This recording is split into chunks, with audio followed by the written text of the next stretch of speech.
今天的故事主角名叫倪一宁，他是一名大三学生，却曾让交大刮起一阵文学风潮，被评为2014年感动交大10大人物，出版过个人随笔《自我理由再披甲上阵》。接下来，这位才华横溢的美女作家将会与我们分享哪些小故事呢？我们这样吧，让我们的美女作家先来个自我介绍。好。我叫倪一宁，是上海交通大学现在的大4学生。然后，作为一个经历非常乏善可陈的人，然后，但是通过对身边人，然后包括对这个环境，大概一个3年的观察和了解，然后最近刚刚出了自己的一本随笔集，叫做《自我理由在披甲上阵》，然后是人民文学出版社发行的，然后就是大概这么个情况，谢谢。这本书的名字好像还蛮奇怪，对，蛮特别的，叫《自我理由》，然后在披甲上阵是去打仗的书吗？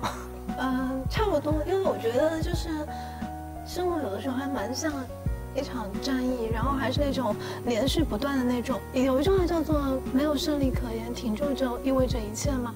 就有的时候生活的战争它比较残酷的地方就在于，你赢了未必有什么奖赏，但是你输了就一定会有惩罚。所以你是通过什么方式来交大的？我是当时自主招生，就是江浙沪这一带有个自主招生政策，然后当时我语文考了就是前1%吧，好像应该是，然后就稀里糊涂就撞进了交大门，就是我压力其实是很大的，然后但是我也能够很近身的感觉到我们这一代人的焦灼感。然后就是在这样一种非常矛盾的一个成长过程中，我会看很多同龄人的成长，然后最后就写了这些。这本书里面也有很多我自己的困惑和焦虑，也有很多我同龄人的一些烦恼。我感觉到出来，其实不管它是一种，我是正能量的去努力拼搏，还是说其实我看破了社会很多东西，我有自己的见解，但是都是一种对自己生活的热爱。我觉得他能看得出来一种满腔热血对自己生命的热爱。我们刚刚前面有提到梦想，尤其是现在已经大4了，马上就要毕业了，你的梦想是什么？那我觉得其实写作对我来讲就是一个实现自我价值的事情。没有人永远18岁，没有人永远上大学，但永远有人在上大学。